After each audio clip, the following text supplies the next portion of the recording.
What's up, everybody? You are listening to and watching Blerd Empire. I'm the co-host, ROYCE, along with my father. You know the guy. Gotta say his name, man. I always wait for him to say his own name to introduce himself, but he never does. Who are you, man, Dad? Sinbad, man. I just Sinbad, man. Sinbad. All right, Dad. You want to tell him what Blerd Empire is all about? Blerd Empire stands for Black Nerds, and we talk about, first we started talking about technology, but remember, Black Nerds are not just about tech. We live life. We live real life. That's what makes a Black nerd different than a regular nerd. We have to pay attention to everything in the world, pop world, political world, Black world, protest world, COVID world. So here at Blerd Empire, we talk about everything because Black nerds will find the answer. Black nerds will find, and now Black nerds are hip. Not everybody won't be a Black nerd. White people won't be Black nerds. Oh, yeah. Absolutely. Everybody wants to be a Black nerd now. Absolutely. And this is episode 20, and this is a very, very special episode because we have a really amazing, awesome special guest, the one and only legendary Sanford Greene, comic illustrator, worked for Marvel, DC, Image. You work with everybody, right? Everybody. Is anybody you haven't worked with? Right. Is there anybody you haven't worked with? No. So yes, Sanford Greene. Yeah. But I would say it's probably safe to say he is most known for the amazingly acclaimed comic book series right now called Bitterroot, which is up for an Eisner Award. They got a picture deal already with Legendary. That move fast. Literally. Amazing. That's before the Black thing. Right. Black guilt. That happened before Black Guilt. That was legit. Right. So literally, this is legendary. I mean, just thank you so much, Sanford, for coming on. This really means a lot. Oh, thank you guys, man. It's an honor. I mean, obviously, just meeting you guys, about 2 years ago now? Yeah, I would say so. Yeah. This feels like yesterday. And you guys have been super gracious to me and Sinbad, just to think he came to a panel. You guys both came to that panel I did in DC, and I lost all focus when I saw your dad sitting in the. I'm like, wait a minute, that's oh my God, Sinbad sitting in the audience. It was awesome. But see, Royce was the one. Royce was like, Dad. So I already knew who you were, but Royce, Dad. I don't care about another panel. I don't care about another panels, man. Literally. So just so for you guys. So you guys know out there where we met, it's called the DC Black Film Fest, and it was put together by Kevin Sampson. So shout out to Kevin Sampson. Like that festival was amazing. I was lucky enough to get one of my short films in there, and I had no idea. But like we went to DC 10 Festival. I thought I was just gonna get my short seen by some people, and then I see your name as one of the panelists. And what's crazy is like if I'm being honest, I don't know as many like comic book illustrators as I should, other than like the classics and things like that. But your name has always been ingrained in me because the work you did on Power Man and Iron Fist, like literally that style. Because I had kind of like taken a break from comics for a while, like the modern day comics. Yeah. But I remember, I think I was in a comic book shop and I just saw like your style, and I was like, yo, that's tough. I remember just kind of just like looking through because like it just had like a super dope kind of like grungy feel to it, which was awesome. And so I just remember reading through and I remember seeing your name. I'm like, oh, okay, cool. Yeah, nice. And I would, keep up with it from time to time. So then flash forward at the DC Film Fest, I see your name again and I'm like, wait, that can't be. Nah, this is somebody else. This is somebody else. No. Yes. And I was reading the descriptions and I was like, okay, Dad, this is it. Who cares about my short? I don't even care about my short. We're going here. So went to the panel and got a chance to talk to you. And this was before Bitterroot even came out. And so you were talking about your past work and what you're doing. And I loved it too, because as you were talking about, you just like laid out all your artwork. And you're like, hey, I know you guys have short films, but this is what I do. So yeah, that's cool. And I'm just looking at these things like this is ridiculous. Wow. But then you started talking about Bitterroot and you're like, yeah, I have this comic book coming out. No big deals. Called Bitterroot. And we're all like, oh, okay, cool. It's probably, yeah, that sounds pretty cool. Whatever, you know. And then now we're here, and it is just completely just blown up. I mean, it's just amazing. Right. Well, man, it is kind of surreal, just thinking that was kind of the seeds were planted right at that. I mean, that was kind of probably the first time I spoke about it on that level publicly. You know, I've had some interviews and stuff like that prior, but that was the first time I had an audience, a captive audience of that size, and to speak about that. It is kind of surreal to know that was kind of the seeds were planted there to where we are now. That's amazing. That was first I want to say, man, the beard looks good on you, brother. And COVID is making me rethink a whole lot of things. Keep the beard, brother. Keep the beard. You see, I shaved. I let this go about 4 days ago. Yes, sir. I had to let it go. Well, I will say, I mean, you brothers, I see a lot of brothers when, you know, you see what they're really made of, man, on these Zoom. Right. Boy, there's some entertainers that should have hid. That's what it really looks like. Okay. There's some entertainers that should have hid. Right. There's some entertainers that have ruined men and women. Oh, man. Like, oh, dude. Oh, please, young lady. Oh, God. Oh, God. I know. Thank your artists. Thank your makeup artists. Right. People each day. Oh, man. I love it.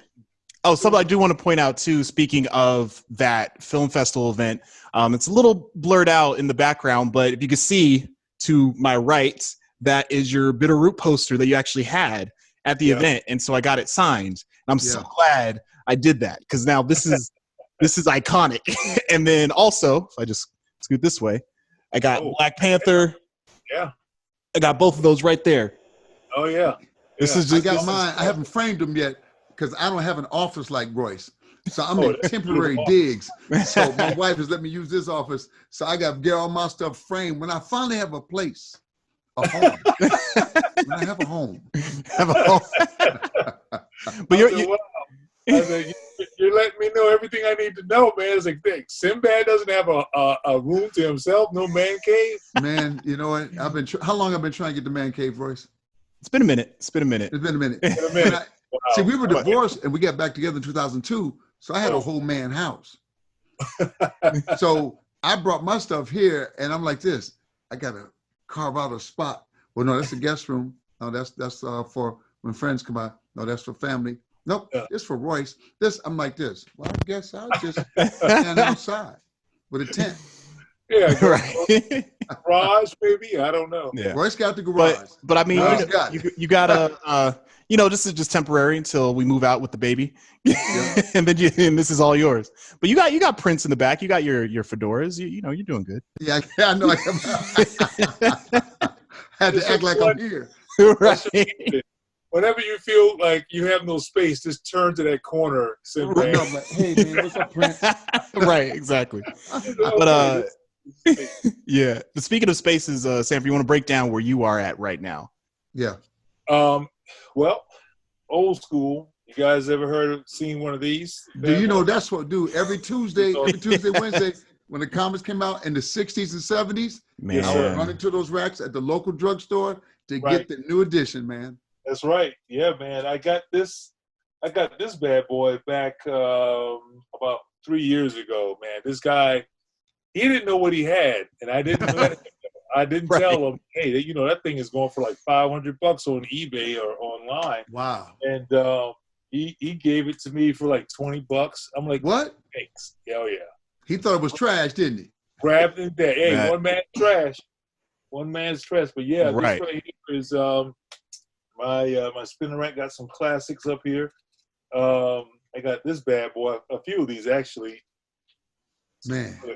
Earlier collection. Oh, yes. Yeah, man. Classic Black Panther. Yeah, bro. Panther's Rage. Yes. Rage, man. I mean, not too racist, but it was called Jungle Action. That was the title. Yeah. Featuring the Black Panther, I'm like, wow. Just to think about just the titles of these things back then. Right. But one of my art heroes did the illustrations on this. This guy by the name of Billy Graham. Billy Graham is really, yeah, you know, not the R&B guy Billy Graham, but yeah, there's a because I thought at first when I saw his name, I'm like, wait a minute, that sounds familiar, and then did the research, and of course, that Billy Graham came up, but I realized that okay, wow, that's two great, you know, creative people named Billy Graham. I thought Billy Graham, the white evangelist, I thought he had another side of him at night. And now he was writing Black Panther. He was drawing Black Panther comic books. I forgot him too. I totally forgot about that guy as well. Well, you see why I went. I totally dismissed him altogether. Totally dismissed him. But yeah, this is my studio, man. I do all my, you know, all the creative work is here. You guys can't see facing over this way, but I have a bunch of statues and toys. I got I'm afraid to reach out and grab it over there, but Black Panther statue over there. Don't jack it up. Don't jack it up. I don't want to jack it up. No, man. Not worth it. It's funny. Now, what do you use when you draw? How much do you use between freehand and computer and software? How do you work, man? It's a little bit of both. I'm still a tactile person. I gotta have the paper and the pen. I love getting the hands dirty. That's the finish. But when I'm doing layout and planning, the planning stages, it's all digital, to be honest with you, because then I could do a lot of editorial decisions, make those decisions. From that standpoint, it's way easier. You know, I don't have to use the eraser. You know, what's that?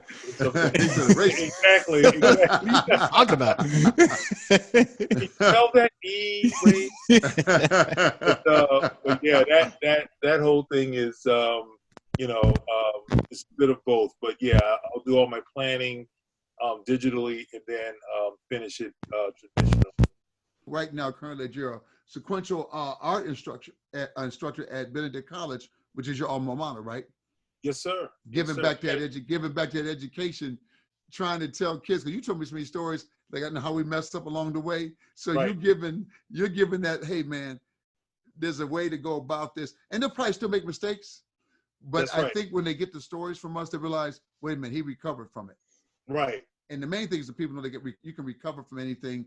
There's a second chance at everything. There's if your mindset is right, it's never over. I don't accept anything being over until you count yourself out. Oh, that's awesome, man. Yeah, I believe in that. We need to have you come do a commencement speech, man. All right, man. That'd be dope. They'll leave militant and crazy, full of fire, because I believe, I don't care. You know, I really love the arts. I believe, you know, I was also an engineer. I was crazy. I like engineering. I liked all that. I like music. I like the arts. But if you look at everything I do, I'm lucky, like I said, with ROYCE, we'll get back, because I think all this is one. I think whether it's drawing and touching the arts, and we also have the technical side of it, it draws you back to the arts. Whatever I do, I was always drawn back, you say tactile, to the thing I can touch and the thing I can feel. Because we talk about social media, that's not social. We were social. That's a misnomer. This is not social media. This Zoom, this is not social media. It's the best we can do when we can't be in the room. But social media was when I was at the panel with you, when ROYCE and I are sitting there and he's whispering in my ear and he's saying, hey man, that's social media.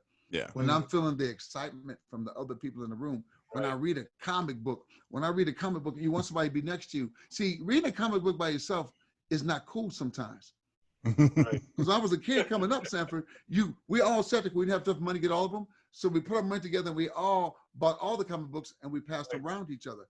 I just happened to be the one that took better care of them. So they would give me because I took better care. Don't you don't you roll up a comic book. If a guy rolls a comic book, put in his back pocket, I will jump you off your bike. I will smack you off your bike. That's sacrilege. Yeah, I don't know that experience. I was the only one who read comics at least when I was a kid in my circle. So I was always by myself. Nobody read comics, ROYCE? Not really. No, not like that. Dude, religion. Yeah, I know. Religion. I'm kind of a happy medium between both of you guys and my upbringing with that.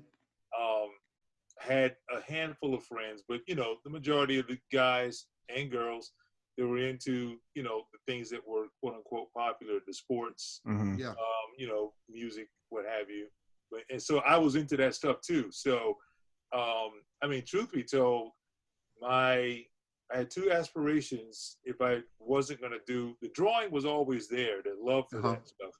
But I wanted to be, I'm laughing a bit when I say this, but I wanted to be a DJ. I wanted to be a DJ. I wanted to be or a producer somewhat. So, you know, groups like Public Enemy and Tribe Called Quest and these groups like that. I mean, I fantasized about being the DJ for one of those guys. Wow. Yeah. But you know, I'm doing what I'm doing now. So it's funny because what I'm doing now has allowed me to meet a lot of Thank you. All the guys came to you because there's an ex rapper sitting there talking to you right now with Royce. He wanted to be a rapper, producer. No, we don't gotta. We don't. Went to school for audio. We ain't gotta talk about that. Man. Dude, we ain't gotta talk about that. That's nah. You know, but what's cool about it is that you're still within that the circles, because that circle used to be so niche. Right. Kind of like you said earlier, Sinbad, is that the whole Blerd concept kind of is all encompassing now. It's it really is. Art, it's that whole it's that culture that has grown over the last 25 years. You know, so I'm gonna ask you about that. I'm gonna let Royce ask you because he wants to talk about the beginning, how you got here. I got some questions about that Afro-futurism and ethno-Gothic. I want to get in that, but let Royce get you from the beginning, man. Yeah, so pretty much before we dive in to Bitterroot, I just wanted to kind of ask you, for anybody who might not know who you are, just kind of take this time to let them know how you got here to this point. Was dropped off from the planet Neptune down to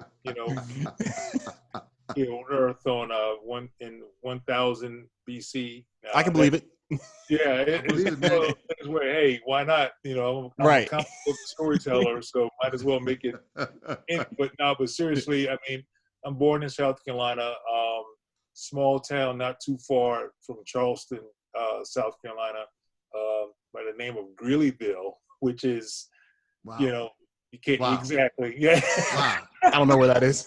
Exactly. It's one of those things where name it, I have to always preference. It's not too far from Charleston, South Carolina, which you do know.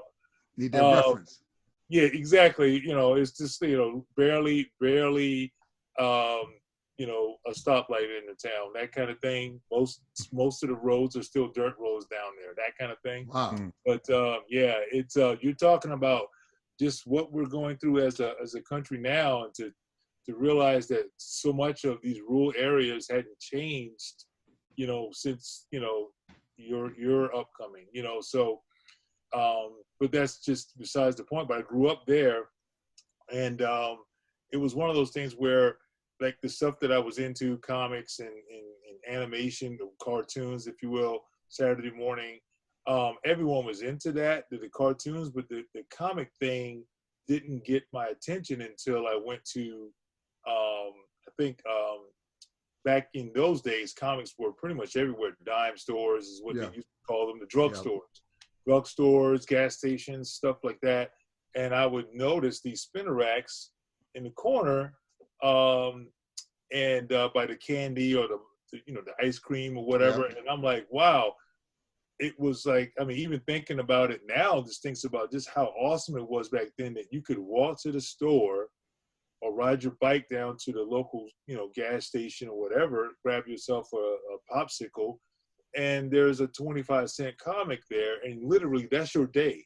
Yeah. And that was pretty much all I did. I mean, I would go to the shop and buy up these books, and it was one of those cool things where I noticed a lot of the comics that I was into, or I noticed the comics, the covers had characters that I saw on television, Spider-Man and Superman, Batman, and things of that nature. So it was like, wait a minute, you mean to tell me, I just, at 10, 11 years old, I could make a connection, a correlation between, in order to get to this TV thing, this is probably where I need to start. I need to start drawing this comic book thing, because that's where I wanted to go. I mean, even as a young kid, I wanted to draw cartoons. I'm from a one-horse town, you know, right? They had no idea about how to do any of that stuff.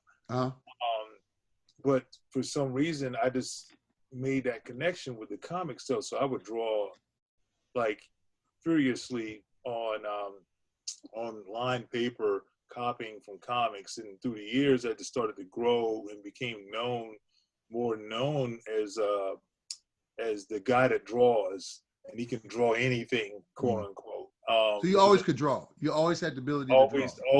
Always was into it. I think really started around, like I said, 10, 9 years old.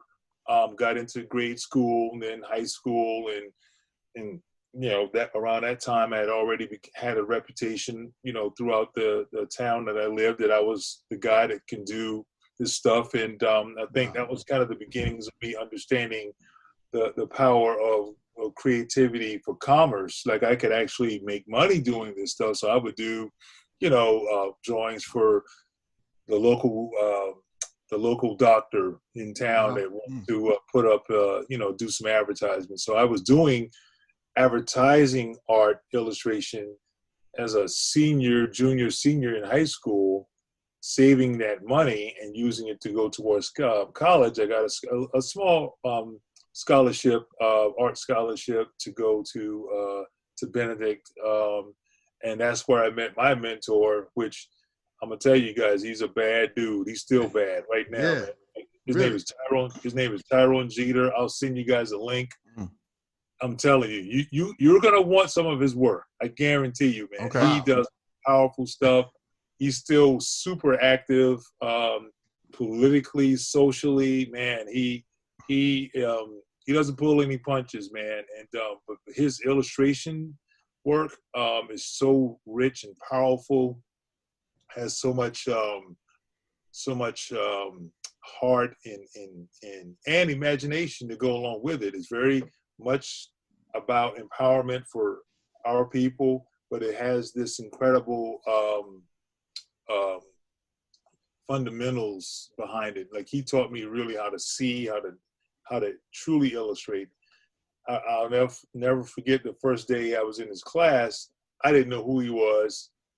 I came from a place where I was kind of known as the guy, and I'm going off to school. I got the scholarship, and I'm feeling myself, as the old folks say.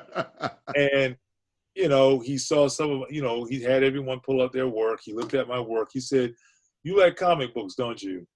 And I'm like, "Yeah." He said, "Well, you know, in this class, you ain't gonna be drawing from no comic book, right?" So when he said that, I'm already like, "Oh yeah." So you want to be, you're coming at me in that kind of way. It's gonna be like that. It's gonna be like that. So, you know, long story short, we didn't hit it off at first. My pride and arrogance. But he came in one day and he brought some of his work. And what was crazy, what was awesome about it was he brought in books. It wasn't just art. It brought in published work that he did. He did this book based on the Middle Passage. He did books based on, you know, James Earl Jones. I mean, super. I'm like looking at these books and I'm looking at him and I'm like, wait a minute, you did. So it was mind. Super, yeah. The mind said, "Oh, it's a bigger world out there. It's a bigger world out there, and he's been there. Who am I to scoff at this guy? Because honestly, he's where I want to be. Like, he's already been there." So that's when it really clicked to me to, you know, I remember waiting after class and I stuck around and I said, I want to know, how did you get there? How did you get to, and he said, "I'm glad you asked." And that was the beginning of me shutting up and listening and learning from him. And he changed my whole trajectory, to be honest with you. Now, do you think you'd have got that not going to the HBCU? I think there's something about the HBCU that gives us a little bit something different, right? Yeah, oh, absolutely, man. I mean, it's funny, man. It's kind of full circle because, like you said earlier, me being there now, I'm there on the capacity of I'm doing these master classes for students who are exceptional in illustration, and so it's not just a regular class, but it's one of those things that really has made me feel so fulfilled, because I was there as a young Black kid struggling, trying to come up and figure out where I'm going in life, and here's this older African American man who's been there, and I'm also surrounded by others who are kind of in the same field. So, and plus it was smaller and more intimate. So it wasn't like, a class of 30 folks. It was a class of 10 or 8, That's so like a private class. That's like taking a master class. Right. And then on top of that, it's just, if I went to like a Cal Arts or a Ringling school, I mean, a lot of those schools are awesome, and I wanted to go to those schools, but I truly believed having that experience at HBCU really helps me with a grounded appreciation for coming from where I came from. Like, I'm always conscious of that now. I think I might have been a little conscious of it going to one of those other schools, but I think when you're removed from that from a long period of time, you tend to, out of sight, out of mind. So I'm always, I always have my hands on, where I came from. I love it. So yeah, it's definitely a big deal for me. Kind of full circle as well. My oldest son is now enrolled to go there next semester. So yeah. Oh, that's so cool. Oh, that's real cool, man. Yeah. That's awesome. I hope they can go to school. I hope he's not sitting at your house. I tell you what, that's the one part of it that's like, man, it's gonna suck a little bit, man, if all he has to do is roll over and walk in here. I know. No, it's not the same. Out of the house. I need you to go meet some new people. Find out how good your dad really is. That's right. I love it. Ooh. Yes, so when did that transition happen once you started working for these bigger name companies? Once I got out of college, my mentor Jeter, Professor Jeter, he put me in contact with his agent because he was still working, which was also super beneficial for me because he was still a working professional in the industry. He did children's books, advertisement.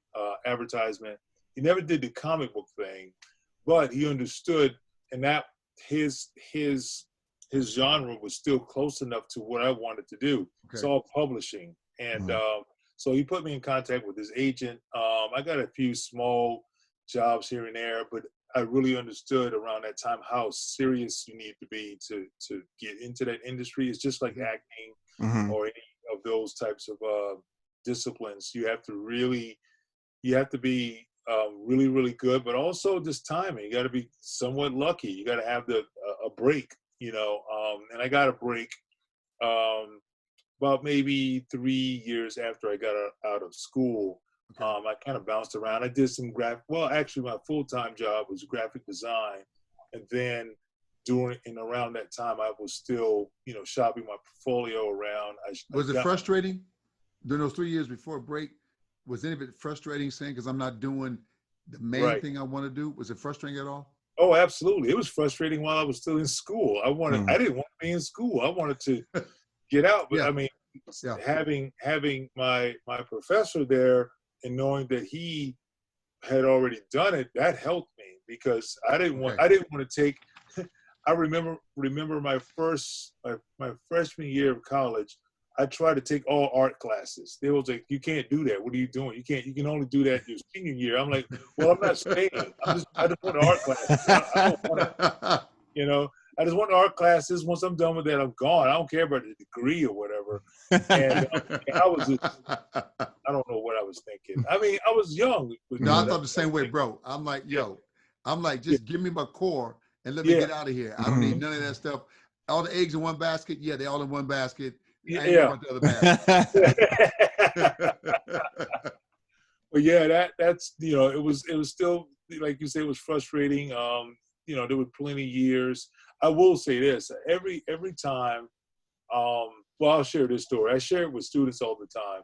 Because I said just a few minutes ago, it took me like 3 years to get in the industry, but it also took another like maybe 3 extra years, 4 years to stay in the industry, if that makes sense. Like, you know, you're in, you get this job and you feel good, and then there's a big gap and you're like, what's happening right now? Luckily, I was smart enough to keep a graphic design job to where, you know, this other stuff just bills. Right. You want to be able to stay consistent. But I share this story with students all the time. I just got married. We had my wife was pregnant with our oldest son, and I thought I had, and I'm pretty sure, Sinbad, you can relate to this. I thought I had the job. This is it. This is going to be the thing that's going to take it all the way to the top, and put all the eggs in one basket type thing. And I was super, you know, excited, and I'm telling all my friends, and you know, it was tied to Disney and all that cool stuff. I remember getting an email. This is right around the time when emails were like even more prevalent, a little prevalent, and the email basically said, thanks, Mr. Greene, but based on, you know, whatever circumstances, we decided to go in a different direction. One of those deals. Right? Different direction. I hate the different direction speech. Stings. Different direction means, and as a creative person, you don't see it as, oh, okay, it's going to go this way. No, it was basically, you're not good enough. That's the first, right? You think, oh, I'm not good enough, obviously. And I remember sitting there, just staring at the monitor. My wife walks in, and every once in a while I get a little choke up when I even share the story. She walks in, she's pregnant. She walks in, she notices what I'm staring at on the computer, and she leaves, and she goes in the next room, and I hear her picking up the phone, looking and talking about a friend about trying to get a job. Really? And I'm sitting here going, and when she did that, it crushed me, because it was like, I don't want to ever feel like I can't provide. I know, dude. That's a lot of people going through that right now with COVID-19. Yeah. Then taking care of family, and now you're getting that little check, and you're almost like this, and your family look at you. So should we do this? Should we change up? You're like this. Even if you want other people in your house to do more, you're like this. I'm the man, though. I'm the man. I'm the man. We talk about right. And now you're like this. God, really? Yeah. Really? Yeah. Don't let me. Come on. Don't let me hit. I'll stumble. Don't let me fall. I mean, I'll stumble. Please don't let me fall. Yeah. Yeah. That's right. It messes with your manhood, man. Yeah. Oh, it messes with your manhood. It messes with your your self-worth, man. It's like, here's the thing that, again, using that phrase, put all the eggs in that one basket. Yeah. Coming up, I didn't see nothing else. Like I said, I wanted to do the music thing or whatever, but that was like maybe 3 years, my junior year or my sophomore to my senior year, maybe I wanted to go into that, but drawing was still there. There was nothing else. There was nothing else. Like, I didn't care about going to the military. I didn't care about nothing. Like I said, I barely wanted to go to school. I just want to go straight into drawing. Do this. I want to do this. Yeah, I wanted to do that. And that was kind of my moment of truth, if you will, for me, in that regard. And it's funny though, because you mentioned, God, I don't mind stumbling, but don't let me fall. Yeah. I was in a place where it was kind of like, I had to pray through that stuff, and I think I got to a place that I was resolved that, okay, if this ain't happening right now, for me, I'm not necessarily going to let my wife, pregnant, 6-7 months pregnant, Yeah. or 5 months pregnant, try to find a job, because she's going to end up being, no, that I can't. So I was already in the place where I go out there and get a regular job or whatever, and I share with students often that every time that I had that kind of resolve, something came along. Yes. Yeah, it was just one of Yes. those things where it was just kind of like, divine intervention, if you want to call it that. It's like I was It's a test. It's a test. It's always a test. Like, test. do you give up? Okay, are you willing to do the work? And then I'll do this other thing. But then something else with your skill set, whether it's graphics, it might not be the perfect thing, right? But it's a thing, right? And you have to get humble, because you might have took that thing before, but now you're like this. What? Oh, you're doing some copy for your? Oh yes, yeah. I'll try for your children's party. Oh yeah, children's party. What? What do you need for the children's party? That's right. Face paint, do some face painting, and do it all, man. Yeah, that's exactly what I mean. And I guess a more encouraging aspect of it, the thing that happened was the thing that helped us to move and buy our house type thing. And or at least that was the beginning of it. And but I had to learn to be surrendered. I had to get to that place. Yeah. Because I wanted to go down, no, this path. I don't want that other path, this path. Right. And God said, no, you're not getting God will shut a door on you. First, Yeah. he'll give you options like, I want you to see it. And no. He goes, I want you to see it, Sinbad. I don't see it. All right, I'm going to take it. Fine. The show is canceled. What? What was that thing you were trying to show me? And then he'll give you the bigger door. You go like this. Oh my God. I remember my dad's a preacher. I remember once told me, you'll fight to go through this small door. He got this big door over here, and you're not even looking at it. He's like this. Am I going to have to shove him? The big door. Wow. And then you're mad, but we get on the other side. Oh, I had to lose that. Yep. I had to lose that to get here, and I had to get humble. See, you get humbled a couple of times, you talk different to people. So when people struggling, hey man, be all right. See, right. When you get humbled, you look at people, hold up now. Hold up, I know what you want to do. Right. You talk to people different because you've been there. Like you talk to your students now, look, I've been there. Yep. Yeah. And you'll be all right. Yeah. It's that empathetic aspect. Yeah. Right? But yeah, that and going back to what you asked earlier, being at HBCU, all that stuff kind of helped to shape that, because you're there and you realize and start to understand your identity, kind of going into, I guess, if we want to kind of touch on what's happening in our society right now. Well, our identity is really being forced in the forefront, right? Royce got some good questions. Royce has a lot of good questions. Royce wrote some stuff up.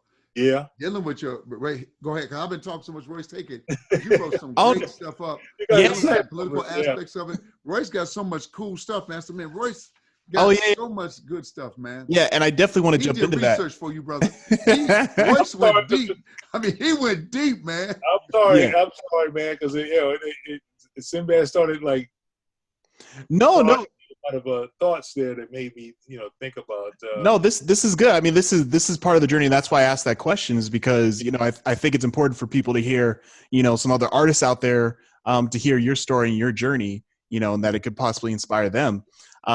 But yeah, because I definitely have some questions. But one of the things also I wanted to ask, because I know a lot of people listening are probably curious, like when you hear names like, oh, you worked for Marvel, you worked for DC, and times might be a little bit different now, but like, what was that process even getting in those doors? Was it like a tryout? Did they reach out to you? Kind of what was entailed? Man, are you allowed to talk about it? I tell you what, man. Something you said earlier when you said you went to ROYCE. You said you went to the comic shop and you noticed my art on the covers of Power Man, Iron Fist. There was a point in time where that was frowned upon. That art, that style, that look. I got everything from your style is very wonky. It got wonky. That was the first time I heard that was when I was trying to break in. It's very wonky. Wow. It's not traditional. It's not nice, yeah, in a box, look, that style, real classic look. I came from the influences of hip hop culture and anime and things of that nature, right? So you throw in those things mixed in with comic book, aspect. Jack Kirby, here's a guy. Right.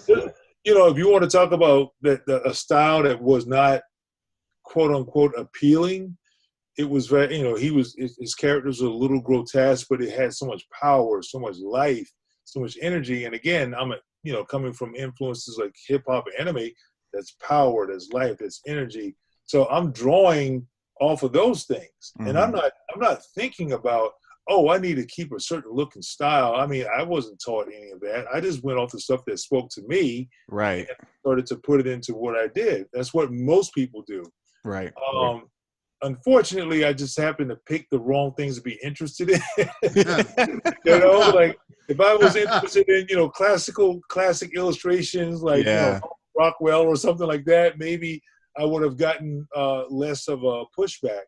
But it was hard for me, man, getting in with that look. And I remember there were times I pulled back on that because I just felt like I'm not going to make it if I don't. And I've had editors tell me, publishers, hey, man, you're going to have to, you can't draw this style. It's not going to work in this industry. And you think about that, that's a lot like what I would imagine, Sinbad, what you've been through or I've heard, about, getting roles in film or TV, Dude, I'm still getting that now. Wow. I still get it now, but now I accept it. Now, when I was, like you say, somebody said, man, I don't know what that is. He's out of control. I'm like, well, when y'all say that about, like you say Jack Kirby, I look at Robin Williams and said, so Jack Kirby can be a genius now. Robin Williams can be a genius. But like back in Robin's day, they were scared of him. So I took it as, okay, it's a compliment. If this is what it's going to be. But when I was younger, I got mad. Yeah. But now I go like this. Royce knows I walk in the room. Hey, man, what I'm doing, I know you don't get it. I'm talking fast. If you just go with me, man. And then I tell them this, you need to come see me. It's like your work speak for itself. You need to come see me and see how it affects other people. Right. You're asking wrong questions. My stuff affects other people. That's what gave us me confidence, because I know people reading your stuff, you're like, well, they do like it, so maybe they don't get it. Right. Maybe the powers be that don't get it, Right. Yeah. You still got to eat. Still got to eat. Yeah. And the thing, I had to figure out a way to get my foot in the door. So dialing it back and so on and so forth. I did that for about 3-4 years, 5 years. And at every turn, I just wasn't happy. Luckily, I started branching out, because it's odd. It's not odd, but it's just interesting how my work did not connect with the comic audience, or at least when I was true to myself. But what did was, what industry really connected with it was animation. So I got reached out. I was reached out to by Warner Brothers and Sony and Disney, all these guys, and so there was a big chunk of my career where I was kind of floating around in comics, not really in the industry. I was killing it in the animation world. And, I worked on stuff like, I worked on Batman, the animated series. I've done, a ton of stuff out there that people, so it was one of those things where I think it finally got to a place where there were more diverse voices while I was over there doing animation, more diverse voices were starting to get, I should say, more diverse voices were starting to get in positions of influence and power. Right. The publishers, the editors, those are the guys that came up, and girls that came up, and they were into hip hop culture, anime. Yo, Those the audience found you. Love it. Love it. Yeah. The audience, you just kept being who you are, and right. the audience found you. Right. So when that happened, like you said, all the inquiries started to happen from, hey, I'm the publisher from Random House, and we're doing this based on the Wu-Tang Clan. We would love to have you draw. You know, I'm like, really? Oh, wow. That's, you know, here I am. I'm super, you know, influenced by those guys. And so I worked with Method Man. And that was kind of like when I started to come back to the industry. It's around 2007. Okay. And then that was where, you know, again, everything started changing in terms of the influences and things of that nature. But that kind of kept me in the industry because, again, that got me to where I was working with publishers and editors who were influenced by what I did. So that got me there. And shortly after, that's where Marvel reached out again. They did this thing called, oh gosh, I forgot the name of it. It was based on these young characters. It got a Netflix show, not Netflix, Hulu. It was a Hulu show. Runaways. The Runaways. Yeah. Royce turned me on to that. Yeah. So I started working on that, and you know, again, they wanted me to say, you know, they said, hey, do what you do. That's why we hired you. We want. First time I ever heard that in the industry. Oh, really? You don't want me to dial it back or change that? You know, that kind of thing. So that from that point on is pretty much you know, where it all kind of started to come together for me. And you know, fast forward, did stuff like Spider-Man, you know, which was crazy. You would think a character as organic and energetic as Spider-Man, it would be a shoe-in to draw. I never could draw Spider-Man. They never put me on it until this whole, you know, viewpoint changed, you know, in the actual, you know, publishing side. So I started doing that, and then shortly after that, Black Panther, you know, came in, and then Power Man and Iron Fist, and that's where it all kind of took off there. I love it. Yeah, and I mean that's amazing to hear, because at least for me, because like I kind of relate, at least my experience with Bitterroot, which we'll jump into now, but I relate my experience with it. Like I feel like Power Man and Iron Fist was like the precursor. You know, it's like you did all that work, and then bam, then here comes Power Man and Iron Fist, and you probably had no idea at the time, but like I feel like that was kind of laid the groundwork for what Bitterroot ultimately ended up becoming. Oh, absolutely. And sorry, what were you gonna say? No, you said it, man. Truth be told, I am grateful for the opportunity at Marvel doing what we did. The thing about that whole, how should I say? I'm trying to make sure I say that. Well, I'm just going to say it. Our book was canceled. It was shorter than originally planned. Right? We didn't. They wanted to go in a different direction. We didn't understand what they were talking about. Obviously, they saw the commercial aspect of it, the TV show and all that started doing really well. So they wanted to go have the characters in their own spaces. They didn't want them together anymore. So we had tons of crazy ideas we wanted to do with them, and we weren't able to. But a lot of those ideas, we just kind of reimagined some things, and it was kind of the groundwork for Bitterroot. Cool. Yeah. I love that. You know, I kind of owe Marvel, you know, camping us for where we're at right now. What they say in the Bible, what man means for bad, God means for good. That's Sometimes you freed me to go do the other thing I'm supposed to do. Right. Right. That's right. Yep. Exactly. And I love it because now, like, your style, which was frowned upon at first, is now like for me, I feel like for a lot of artists, like the epitome of greatness, which is great, which is amazing. Yeah, no, absolutely.